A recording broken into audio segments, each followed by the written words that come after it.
When we think about the climate crisis, it's easier to believe that the effects of climate change are years away, impacting future generations. However, it's been reported at the start of 2023 that Greenland temperatures are the hottest on record in over 1,000 years. Climate change is accelerating volatility and escalating the risk of extremes, creating massive challenges for people, governments, and businesses around the world. Adaptation is a necessity and the most important transformation of our time. So what if there was a way to climate-proof the economy while aiming for zero loss of lives, livelihoods, and nature? Well, this is what the team at Climate AI are on a mission to achieve. Their AI solution in agriculture and food, finance, commodities, water risk management, and climate risk management is the world's first enterprise climate planning platform that offers risk intelligence in these main areas of concern that affect people, enterprises, and governments. Today, I speak with Himanshu Gupta, the co-founder and CEO of Climate AI, to learn how his company is offering valuable insights so people in those industries can climate-proof their future. I hope you enjoy the episode.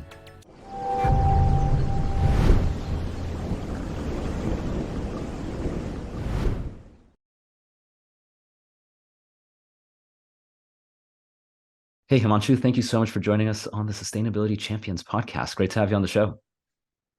Thanks for having me here, Daniel. Of course. Looking forward to it. Likewise. Yeah, very much. The way I like to typically start these conversations is really just big picture to set the stage for what we're going to be talking about. So what is the elevator pitch for Climate AI? Sure. So Climate AI is the world's first AI-based climate adaptation platform for the world.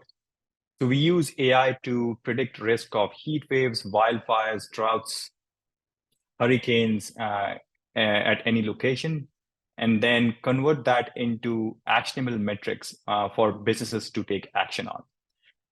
We've been working quite a bit with the businesses over the last 2 years. This company started right out of Stanford University through a technology breakthrough that we had there, which allowed us to forecast this risk cheaper, faster, and better than supercomputers out there. Cool. And then after that, we have deployed that platform in food and agriculture supply chains for obvious reasons, because these are, what we eat and how we eat that is very vulnerable to the impacts of climate change. So we deployed that. Now, if you open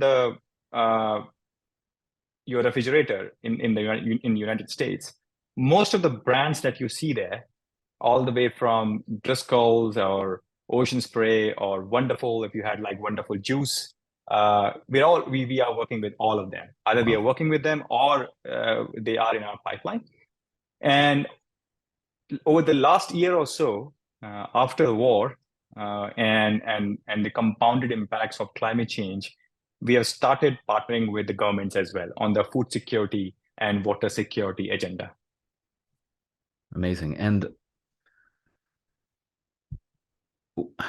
there's so many different directions we can go. It's hard to know where to start because this is such a big and important topic. So I suppose we can start sticking with the bigger picture thinking. What it sounds like to me in many ways is that the software that you're providing, so just to recap for my own understanding, you're in essence predicting the risks associated with climate change so that companies and governments, I suppose, can be prepared for the changes. So this to me sounds like climate change adaptation, where we are basically, climate change is happening and things are changing, and it's not like it was 20 or 50 years ago in terms of seasons. Even I'm seeing it. Like you start to see trees sprouting tiny little leaves in January, and we're still in the middle of winter. Why are these trees anyway? And so just to hear it from you, what exactly is climate adaptation, and why is climate adaptation so important? Climate change adaptation, I mean. Yeah. So think of, as you rightly pointed out, that climate is happening, right? Whether we are able to limit the emissions of global warming to 1.5 degrees or it goes to 4 degrees. Even at 1.5 degrees, we are seeing the impacts of climate change we are seeing, right? And I can talk to you like if you look at any crop that you eat or any food that you eat, I have a bunch of cherries in my hand, right? Or I also have tea in my hand. Tea is I'm having my tea, herbal tea, and when you talk about these cherries, the color, the quality, and the availability and the price, all four these factors tell you the story of an extreme weather event these cherries would have gone through wherever they're coming from. Similarly about tea, right? The aroma of the tea, the acidic content in tea, again tells you a story of the extreme weather events they've been through. Now, what we are seeing because of climate change, so extreme weather events have always happened, right, in the history. But because of climate change, what we are seeing these events are becoming more frequent, and these events are becoming more intense, depending upon where you are. And as a result, if you look at our water systems, our energy systems, our food systems, as well as our economic systems, broader economic systems, they have not been able to adapt as fast as they should have, because these changes have happened very fast over the last 2 or 3 decades. Just to give you a sense, since early 1850s, if you look at the overall cumulative emissions of carbon dioxide into the atmosphere, 90% of those emissions, cumulative emissions, have come in the last 30 years. Right? So from 1850, that's 170 years. Out of those 170 years, the last 30 years have produced 90% of the emissions. So the pace of change is something which I think not just, I talked about water systems, food systems, and energy systems include and humans as well as animals. We call it biodiversity. They're not used to that pace of a change. And in that case, adaptation means like what kind of mechanisms, what kind of actions, what kind of research would allow these systems to adapt to the new normal, as we call it, the new normal of weather or extreme weather over the next 10 years, 20 years, or 100 years down the line. And so that basically that last sentence you said about adapting to this new normal, is that in essence when you're working with those well-known brands that you mentioned and with governments in terms of food and water security, is that in essence what you're helping them do with your software, is showing them what that new normal looks like and in essence preparing them for that? Like with the cherries, I mean, one example, and I'll let you answer, but I'm just kind of trying to figure it out myself. So with the cherries, it's when do we start planting cherry trees? When do we expect the harvest to be? Because that's going to affect supply chain and scheduling and so on. Absolutely. So there are always, the answers lie in these 3 points: what, when, and where. So if you apply that to food systems or cherries, like where can we grow cherries in the future because of climate change? What kind of cherry varietals should we be growing? Should we be growing early maturing varietals, later maturing varietals, or what have you? And then how they have to be grown, right? When should they be planted? How much fertilizer should we be using? How much water would they require? And so on and so forth. So these are these 3 questions. Now I can apply these 3 questions to water systems as well. So if you look at, as we know, climate is introducing a lot more variability in rainfall. That is causing, and because of population growth and increase in demand, the supply is not being able to catch up with the demand. And as a result, we are seeing issues of water availability, access, quality, and so on and so forth. So the adaptation question becomes like, first, you measure what is the risk, as you talked about, Daniel. Like, what is the risk to your water system? When is it that the system will be under the new normal? And this is where our AI scientists have done a really good job of like figuring out when. Because if you look at the issue of climate change, typically people tend to think of that as a long-term phenomenon, 10, like 30, 40, 50 years down the line. You might have seen those videos where people are talking about their grandkids. Hey, you know what? I want to leave weather or climate or Earth which is habitable for my grandkids. Forget your grandkids. It's your survival is at stake, right? So when you think about like even water systems, our team has been able to figure out when is it that these water systems will be approaching a new normal, which is like at that point, your your demand, if you keep on withdrawing more water without without recharging those water systems, either due to natural recharge like your rainfall and whatnot, or artificial recharges, the aquifers, or the wells as we call it in plain language, they will reach a point of no return where they never be able to fully recharge themselves, right? So this is a question of when, and then how. Like, how do you adapt your water systems to the new normal of climate change? What kind of technologies would allow you to adapt to those systems? And then where? Like, okay, if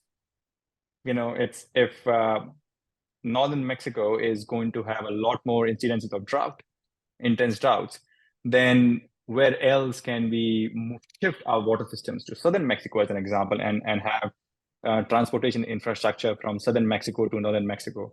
So these are three questions: what, when, and where, and you can apply that to any supply chain, or a biodiversity system, or an energy system, and that's what we help companies answer.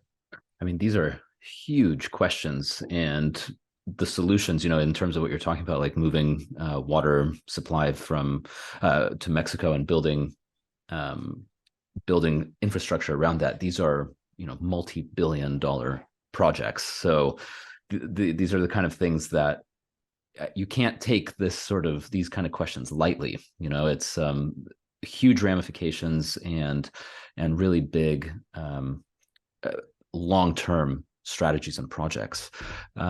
Just a devil's advocate question, because I've heard that from modeling is a very important tool, and it's crucial to find ways to predict, but of course we can't predict the future. We do our best to try to predict the future using the information we have available, but ultimately it's impossible to actually predict the future. And so what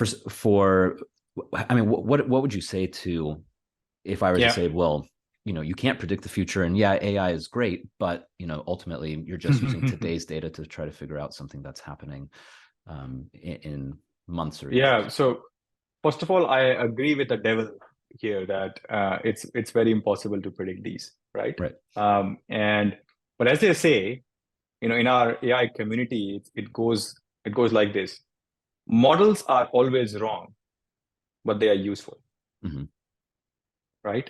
And so what that means is, let's take an example of, forget climate change. Let's take an example of stock markets. When you're investing in any stock like Tesla and Microsoft or what have you, the way you are, like, you look at ratings given to you by buy or sell ratings given to you by Robinhood, like these brokerage platforms, or by analysts from Goldman Sachs or whatnot. And these ratings are based on the future cash flow projections coming from these stocks. Over the next 10 years, 20 years, they have their own estimates of the growth rates of these stocks, discounted by the inflation and whatnot, and then you arrive at like a buy sell rating, and they give you like a limit of like, oh, okay, we think Tesla stock can go up to 3x or 2x the current amount in the next 2 years.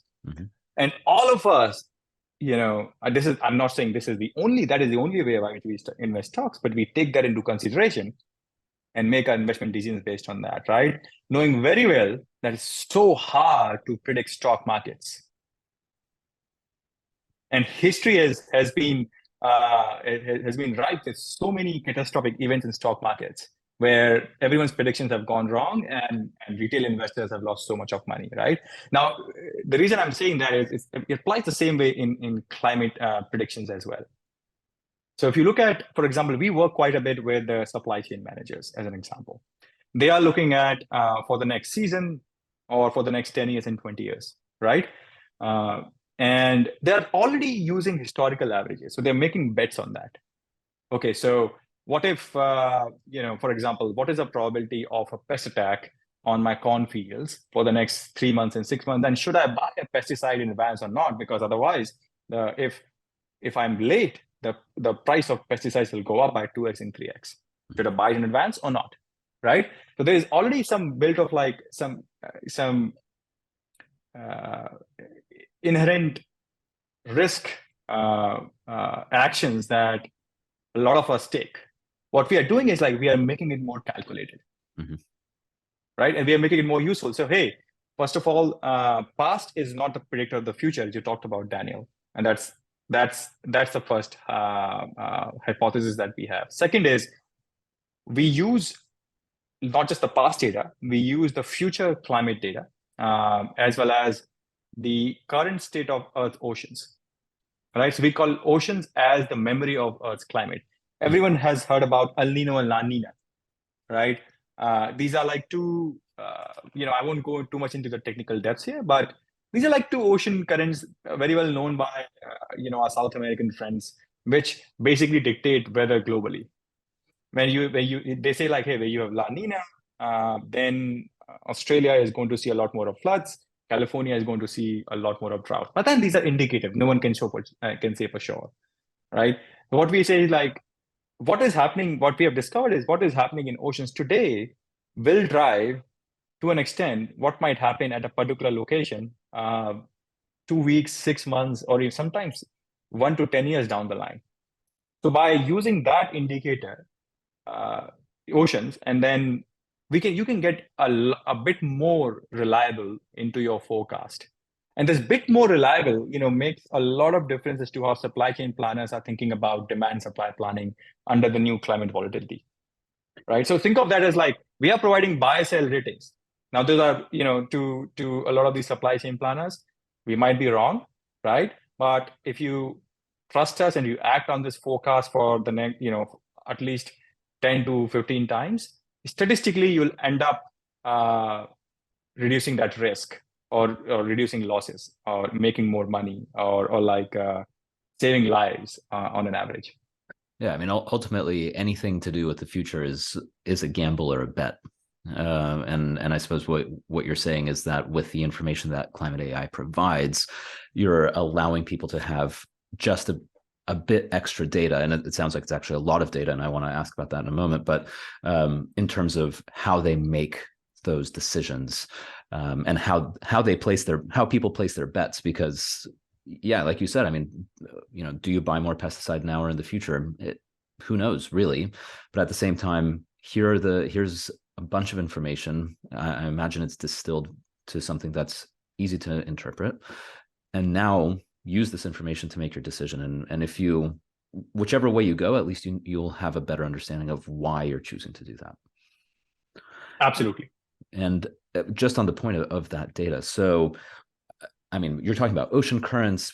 There's just so many different factors that go into climate change. And, if I'm in the supply chain or trying to answer the question of, do I buy pesticides now or should I just wait?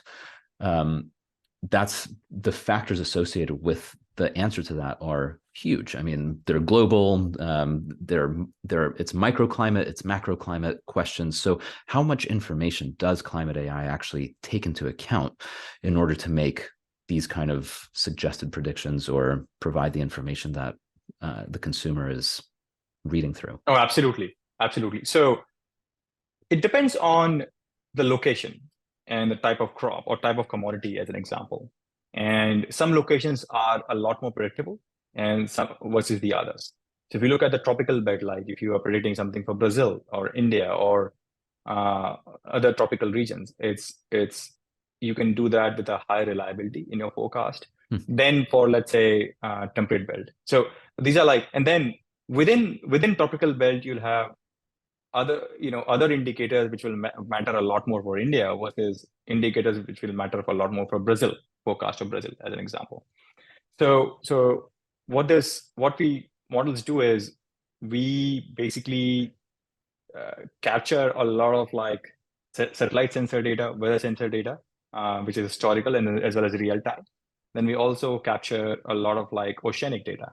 It could be sea surface temperatures, sea salinity gradient. I mean, I don't want to go too much into the depth with it. The level of salt concentration at the top of the ocean versus the bottom of the ocean. Wow. And pressure and so on and so forth. And let the machine learning model figure out, let's say for this location, what are the most important factors? Is it the sea surface temperature, the most important factor? Is it the level of salt concentration in the sea? That is the most important factor. And once the model identifies that, then you can start tracking these factors and producing the forecast for those locations. So yes, so to your point, it's a it's a big data problem, as we call it. So climate is a big data problem, as well as a lack of data problem, right? But then you think about this is big data. There's so much data out there. How do you make sense out of that data? But then if you look at extreme weather events, look at hurricanes as an example. On hurricanes springing up on the southeastern border of the US, there are 3 or 4 hurricanes coming up every year on an average, thankfully, not more than that. And we have started measuring, taking these records over the last 60, 70 years only. So there's not enough data for the models to figure out, right? And just predict future hurricane risk, analyzing historical hurricanes. And that's where it becomes a lack of data problem. So climate prediction is both big data as well as the lack of data problem. And we have these AI models which work towards, making sense out of big data, but also in many cases generating synthetic data with the lack of data problem. I suppose that's where machine learning comes in. Is every time in the example of the hurricanes, every time there's a new hurricane that comes through, it learns, the data, all of the data that comes out of that, and adjusts and corrects the model and keeps shifting it towards a more and more accurate prediction. Absolutely.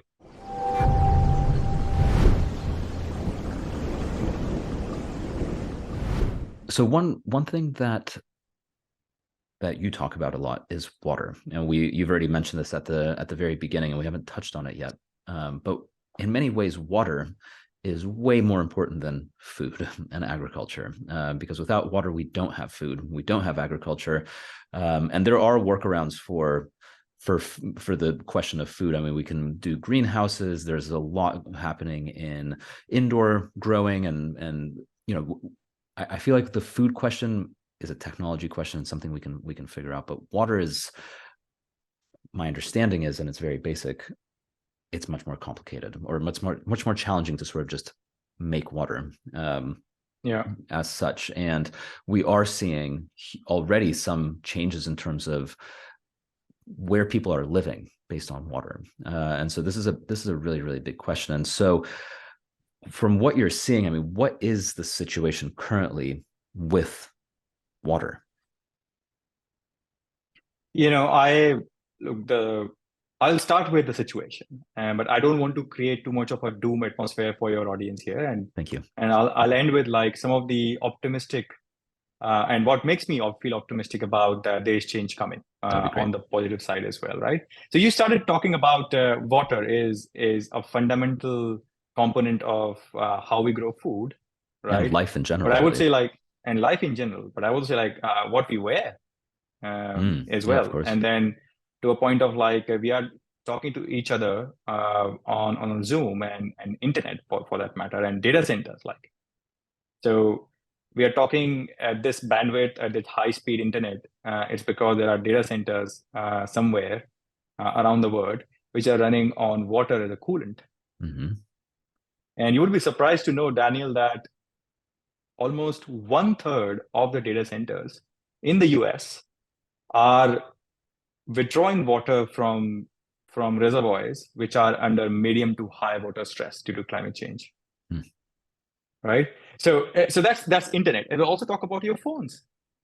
We had, Foxconn manufactures most of its phones in China, right? And last summer, we had a situation where there was no water left in hydropower dams because that Chengdu province in China, the majority supplier of electricity in that province is hydropower plants.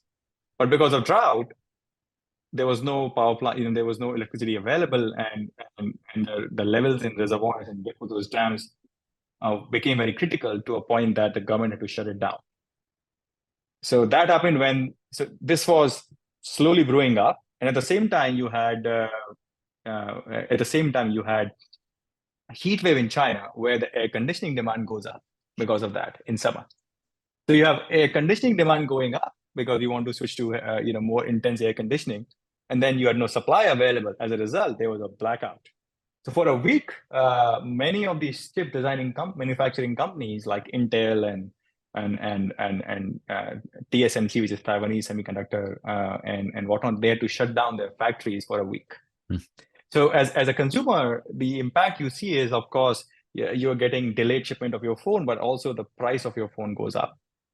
The price of the car that you buy goes up, for that matter. So these are like, people talk about, hey, climate is not, or water is not my backyard problem. No, it is.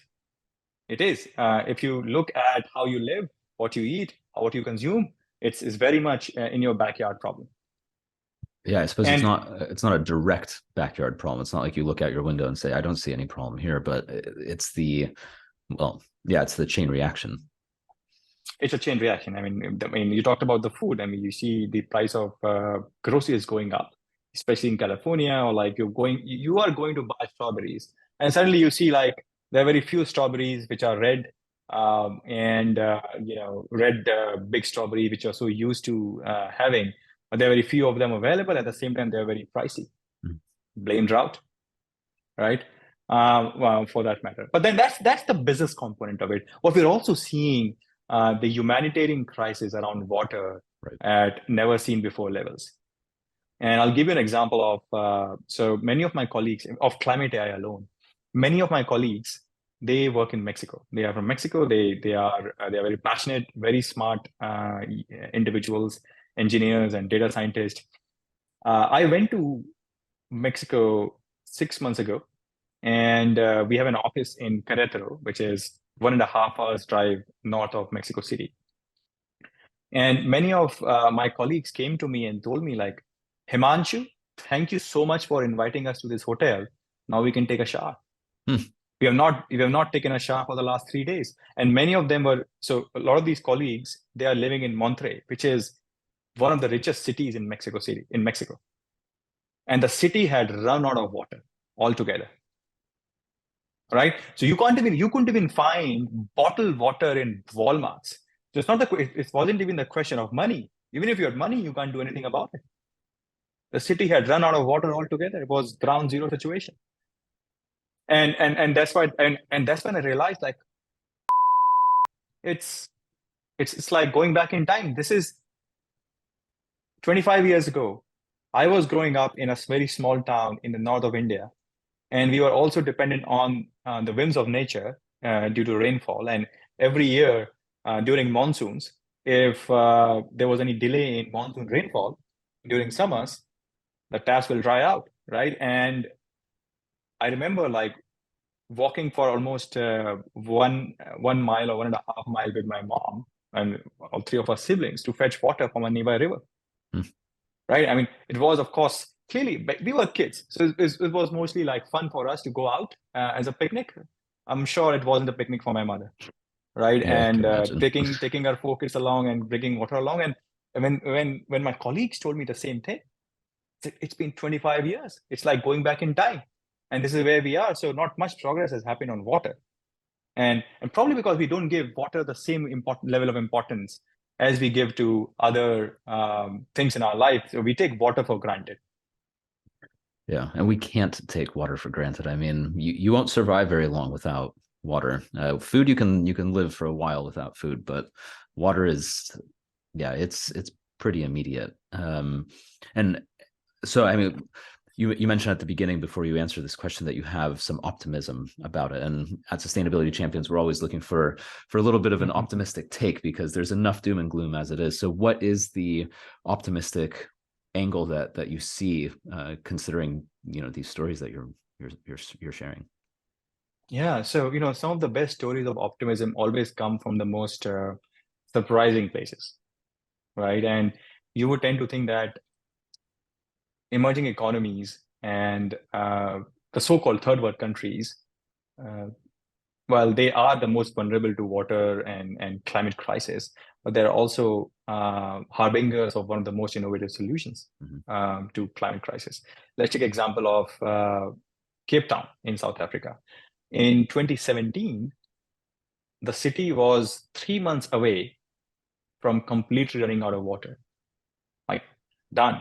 There was not even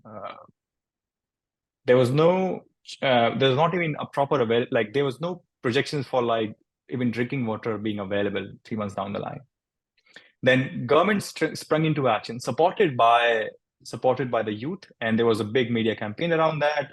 Social media, especially like the Gen Zs and the millennials became very active on social media, urging each other to conserve water. Then that was one. Second was the government put in like 80 to 90 million dollars of funding into desalination plants. That was second. And third is there was increased taxes and prices, and price was put on water, right? Because right now water is treated as a free commodity, and that's why you will see like all of us washing our cars for like an hour using water, like being in the shower for an hour or so, right? And so once water is treated as a price commodity, then people automatically become a lot more thoughtful about how much water to use and where to use it, right? So within a year, not only the city was able to avoid that ground zero situation altogether, and now the city is actually a good case study for other cities to follow as well, for that matter. And we have another similar example of there's a city in Namibia. I'm blanking on its name. They've been treating the sewage water and converting that into drinkable water for that city for the last 50 years.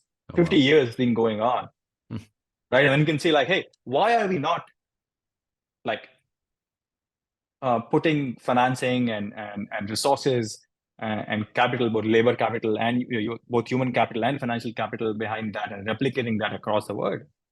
I don't know what the answer is, but there are these pockets of optimism around the world, which we have seen. Yeah, I think I never knew that about the Namibian city. That sounds incredible, and certainly worth investigating and looking into. The interesting thing I find about water is that so much of it is used in industrial or agricultural purposes. And I mean, I'm from California, and I'm Himanshu, maybe you've seen the same. If you drive, from the Bay Area down to Los Angeles, for instance, it doesn't matter if it's the 101 or the 5. You end up just seeing at like 1 p.m. it's 30 degrees Celsius or whatever, 85 degrees Fahrenheit outside. 1 p.m. and they're just spraying the crops, completely, just it's the spray kind, the thing, and the water's flying in all directions. Who knows how much of it? And 30 degrees or whatever, 85 degrees Fahrenheit, that's relatively cool. Sometimes it's a lot hotter than that. And who knows how much of that water is actually making it to the ground, and actually getting into the plants, versus how much of it's being evaporated before it even makes it there. And I think this is to the point about water's being treated as a free resource, because imagine if all of these farmers who are doing that used drip irrigation instead and watered at night when it was cool. The water savings would be massive. And I think that would make a huge impact on the amount of water that's being saved and not being pulled from all these reservoirs and from the Colorado River or wherever it's coming from. I think, to me, this is such a critical point for water security, at least in the Western US, certainly in California. Is that something that that Climate AI could help advise, or is that a little bit different from the work that you're focusing on? Oh, absolutely. We are already working on that. So just take a step back. I think, as you rightly put it, 2/3 of the global water consumption goes for producing ingredients for the corporate supply chains. And I'll just to give you an example, the annual water consumption of a country like Bhutan, right, which is a small country in the Himalayas, north of India, is 94 billion liters annual consumption. Sorry, my apologies. The annual consumption of Bhutan, the small country north of India, it's close to 390 billion liters. The annual consumption of AB and Bev, of water, for AB and Bev, the beer that we drink, is close to 100 billion liters. Right? So if we were to track water consumption of all these corporates, you could place them even further and higher up than a lot of countries in the world. They're acting as their own countries. Now, that doesn't mean, now, I'm not saying AB and Bev is doing a lot of great work on water conservation. But just to make a point as to corporate supply chains, they can end up consuming a lot of water. And this is where I sort of, you talked about farmers. And I think my sense is farmers are, the most enterprising people I've ever talked to, right? They take a lot of risk. But then it's also, I think it's unfair. And yes, of course, they are also one of the biggest consumers of water in California. But it's always good to see like who they are producing for, right? When you're doing a water footprint of any supply chain, let's say almonds for that matter, and almonds goes into producing almond oil or almond milk, which we all drink and so on and so forth. It's always good to associate like, why should the entire blame should go on farmers at this point? Why should it not be counted into the water footprint of the processors they are selling to, or the buyers they are selling to, right? If you look at, and I'm sorry for like diverting in a different direction here. The reason I say that is I feel for the farmers is they are the only players in that food and agriculture supply chain, right, who are least diversified. Come to think of it, let's say a processor is buying from so many farmers globally. Nestle, AB InBev, or you name any brand that you name, Unilever, they're buying from so many farmers globally. But a farmer is only selling to one buyer, right? And then if you look at food and agriculture supply chain, that's the only supply chain where farmers don't have that much, or the producers don't have a pricing power. If you look at oil and gas, the countries which are, or the producers of oil, like ExxonMobil and whatnot, even the countries that produce are the majority producers of oil, like OPEC countries, they control the price of oil. But in case with farmers, they have absolutely no control on the price of the crops. They are price takers. So that's why I think it's yes. I mean, farmers, we to your point, so we work with the corporate supply chains on helping them prioritize and helping them advise to the farmer. Like we don't want to be working with each and every farmer. It's very unscalable way of doing things. But let's say we work with a big corporate, let's say a Driscoll's, who is working with tens of thousands of farmers, and it becomes a lot more scalable or impactful way of doing things. And they can advise their farmers as to like, hey, how do you effectively conserve water? How do you increase efficiency of your crop operations and so on and so forth? Yeah, and I completely agree with you. I think farmers are the backbone of every economy, because ultimately, without farmers, very basically, we wouldn't be able to eat, and then we would be busy either farming our own food or hunting and gathering. And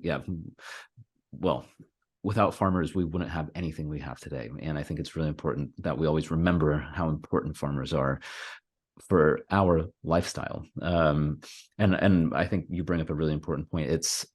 We can't just say, farmers, what are you doing? I think ultimately these large corporates, as you're saying, they're the ones who have really the capital to invest, and they have the opportunity to encourage their supply chain to make changes. And if they're able to fund it somehow, or sponsor it, or I don't know what, I think that just makes it better for everyone.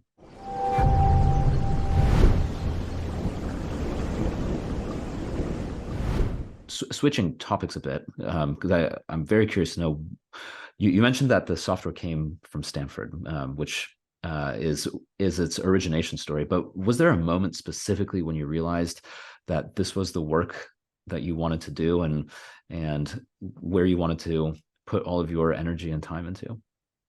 Absolutely. So I think that moment came a lot before I came to Stanford. So I used to work in the government of India, and with the former in the planning division of Prime Minister's office. And if you look at India, right, the western part of India, there's a lot of cotton farmers. It's also the cotton belt, the western belt of India. Okay. Every alternate year, we would see like whenever there's a drought, many cotton farmers will start committing suicide, because they end up losing most of their crops. They would never be able to repay their loans to their lenders, and it was considered very shameful. So they'll end up committing suicide because of that. It's a tragedy. Yes, it was something that we were working on, and the government of India was working on. But what I also noted was many of the executives from the fashion brands approaching us. And I won't name a specific one, but let's say H&M, Levi's, Gap, and you name it, all these brands, they'll come to us and executives, and they wanted to work with us on a solution, on an insurance or adaptation solution for these farmers. And that baffled me. I said, why are these executives worried about that? And it was for two reasons. One is India, Texas, and Brazil are the three major cotton producing hubs for the world, right? And they were very worried that if more and more farmers commit suicide, and many farmers, because of that, they leave farming altogether, what will happen to the reliability of their supply chains, cotton supply chains, for their fashion? And then second was, imagine a scenario where your thousands of farmers, your end suppliers have committed suicide, but then the management of a big fashion brand goes away with a annual bonus of tens of millions of dollars, right? And that is not good for the reputation of that brand too. Right. So they wanted to work with us on figuring out an insurance solution. And then I realized that today is the executives of these fashion brands. Tomorrow, it will be every company on this planet Earth who will have to think about the reliability of their supply chains and operations because of climate change. So I had this. So I saw this. I had this idea in mind, but then because of my upbringing, I'm back in the small town of India. I talked to you about the water story with my mother, and it just felt like an inner calling. Like, hey, this is something I want to do. And fortunately, at Stanford, I knew that it's a big problem. And the question was, do we have the technology to solve this problem, right? And that's where I met my co-founder, Max. I was a climate nerd, and he was an AI nerd, and that's how Climate.ai got started. Both of us were dormmates at Stanford. And yeah, your two passions have both made it into the name of the company, which is very cool. And I think what your story is really demonstrating, and this is something that I'm a big believer in, is the power of the individual.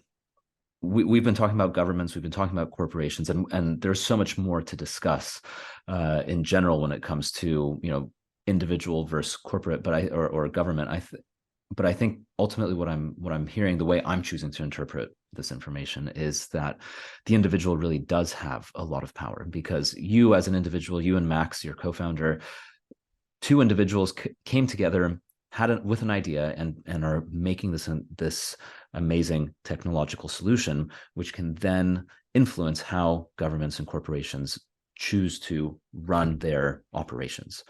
And so I suppose the question comes down to, what can today's youth, I mean, people who are in high school, in university, even if you're out of university, I mean, I've been out of university for over 10 years, I think. I've sort of lost track. And, I also want to participate and take action. But the question sometimes comes up in my mind, or in people's minds. I know I'm just one person. What difference can I make?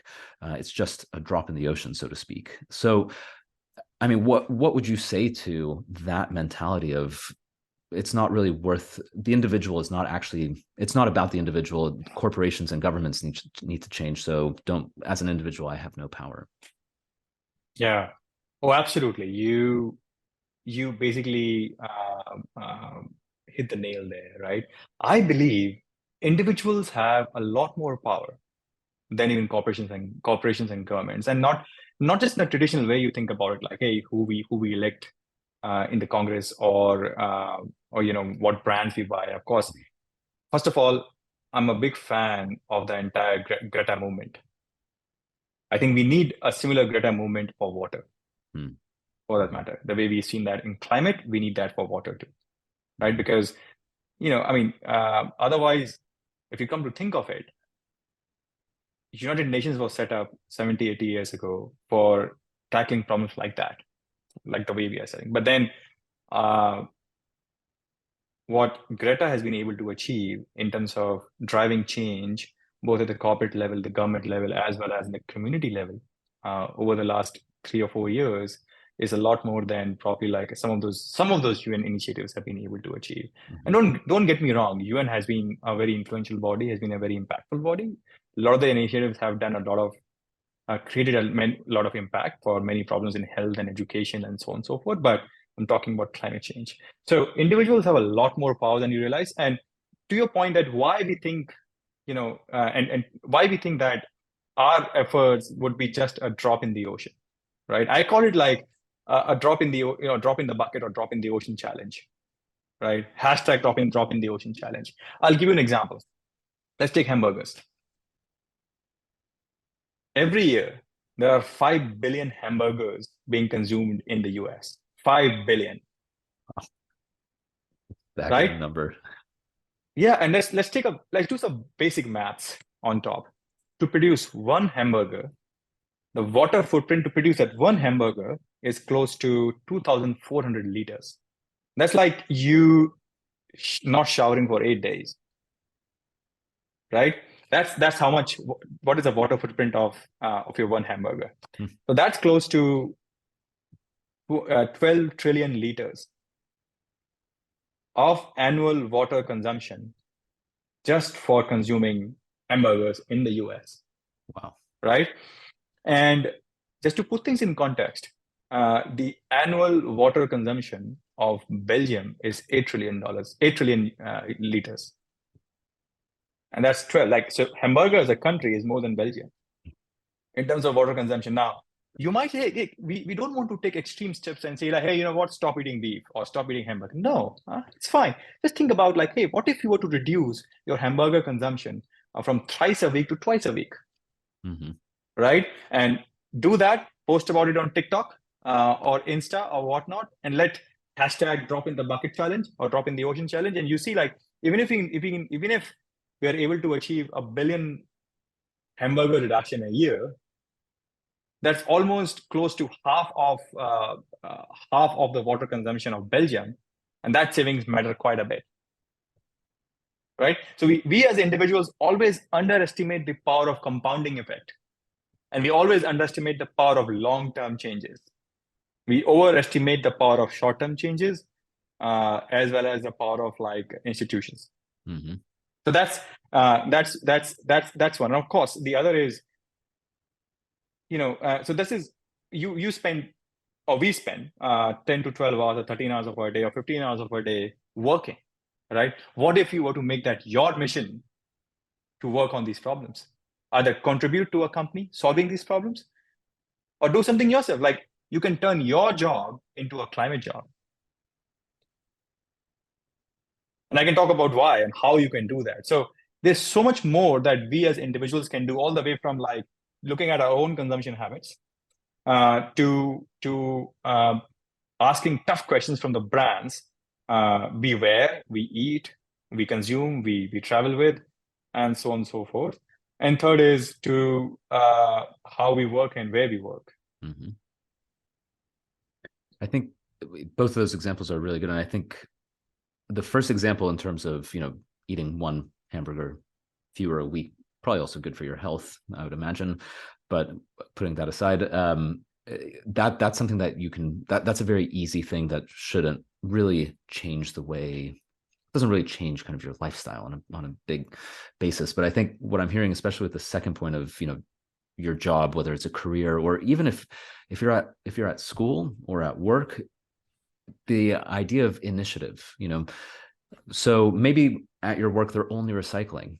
You can be the sustainability champion, for lack of a better word, and take action. If you want to see something else at your company, whatever that may be, maybe you want to have a compost bin, just ask. Most of the time, someone in HR or your boss, they just don't realize. It's not that they don't care. They're running a company. They've got a lot on their mind. Just take initiative. Just say, hey, is it all right if we pay $10 or whatever to get a compost bin in here? And I will be the one every week to take it to a place where they take compost. And now all of a sudden, all of that food waste that used to go into the trash, you're now diverting it from landfill and it's getting composted. And that's a huge impact as well. Food waste there's a lot associated with emission reduction if you can reduce food waste and what goes into landfill. So I think what I'm hearing is initiative as well. Don't be scared to make these, and that's the power of one person. And you never know, right? I mean, as you talked about, Daniel, one of those initiatives might end up becoming a climate unicorn. Like, let's take example of Google, right? Google implemented this policy in early 2000s that you can spend 10% to 15% of your time working on your own initiatives as side projects. And one of these side projects ended up becoming Gmail. Right? Now imagine the power of those side projects. If every individual in their company, as you talked about, Daniel, we identify, hey, I have identified a side project of recycling. I have identified a side project of like, hey, asking tough questions in engineer from my cloud service providers, cloud vendors on like, hey, what is your emissions of on the cloud front? How are you sourcing electricity for your data centers? Is it renewable or not? Right? Or you can take an initiative on the product side, like, hey, there's climate crisis happening globally, and there are some countries impacting a lot more than the others. And what if you were to build, and one of the big problems right now in climate finance is how do you efficiently transfer funds from developed countries to developing countries, and to in a way that it reaches the beneficiaries, right? Can you develop an app can do that, right? And you will never know. It's no longer a charity imperative we are seeing. Climate tech has become if one of the hottest, if not the hottest field right now in the Silicon Valley. So some of those side projects, to your point, those initiatives might end up pushing you to becoming a climate entrepreneur. Absolutely. And that is the power of the individual. And I think it's important to remember that we as individuals have, as you said it yourself, Himanshu, we have more power in many ways than the corporations themselves, because also corporations are run by individuals. It all boils down to the individual at the end of the day.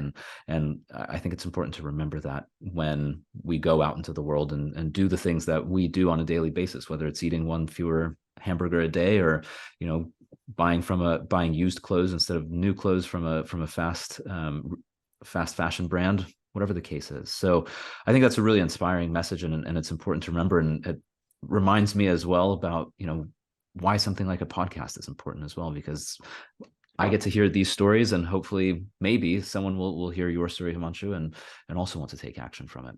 And so if someone wants to learn more about the work you're doing with climate AI, or if there's a corporation or even a government who is interested in being ready for the future when it comes to climate change, where's the best place for people to go and learn more about climate AI and the work you do?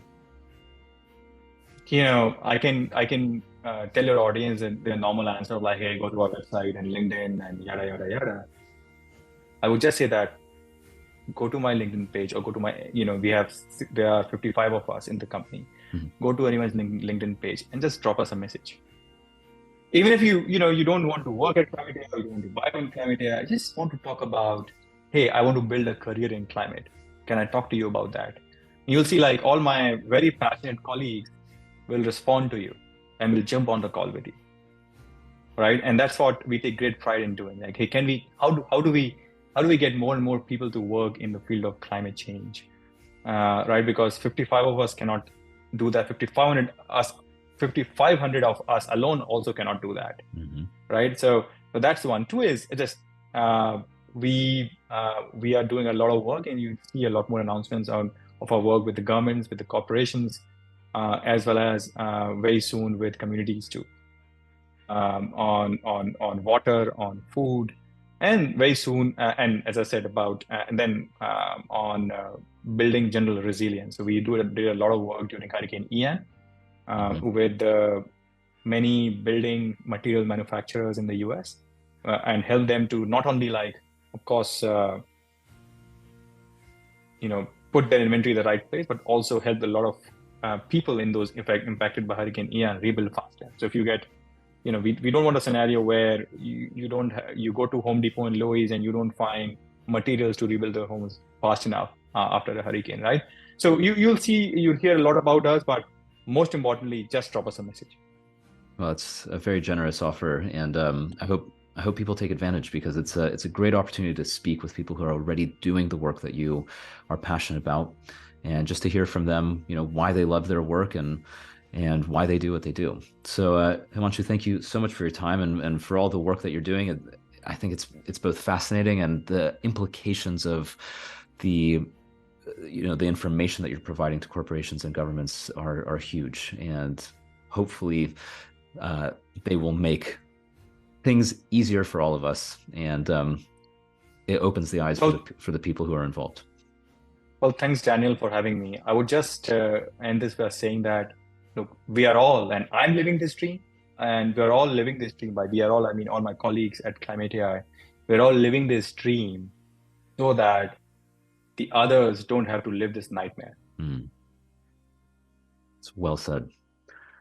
Very well said. Well, thank you again, Himanshu, and appreciate your time. Thanks, Daniel, and thanks for having me.